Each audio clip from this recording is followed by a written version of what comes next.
കാറിൽ MDMA വച്ച് മുൻ ഭാര്യയെയും ഭർത്താവിനെയും കുടുക്കാൻ ശ്രമിച്ച കേസിൽ 2 പേർ കൂടി അറസ്റ്റിലായിരിക്കുന്നു. മുഖ്യപ്രതി ബാദുഷയ്ക്ക് MDMA എത്തിച്ചു നൽകിയവരാണ് ഇപ്പോൾ പിടിയിലായിരിക്കുന്നത്. അനസ്, മിഥുൻ വിനയൻ എന്നിവരെ കഴിഞ്ഞ ദിവസം പിടികൂടിയിരുന്നു. കഴിഞ്ഞ മാർച്ച് 17-നായിരുന്നു സംഭവം. മുൻ ഭാര്യയോട് പകയിലാണ് മുഖ്യപ്രതി ബാദുഷ ഭാര്യയെ കുടുക്കാൻ ശ്രമിച്ചതെന്നാണ് പോലീസ് പറഞ്ഞത്.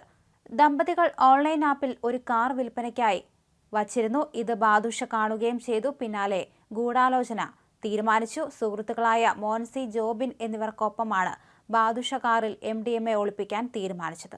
സുഹൃത്ത് മോൻസിനെ ഉപയോഗിച്ച് ടെസ്റ്റ് ഡ്രൈവിനെന്ന പേരിൽ കാർ വാങ്ങി. പിന്നീട് MDMA ഒളിപ്പിച്ചു. ഇതിനായി MDMA എത്തിച്ചു നൽകിയവരാണ് കഴിഞ്ഞ ദിവസം പിടിയിലായത്.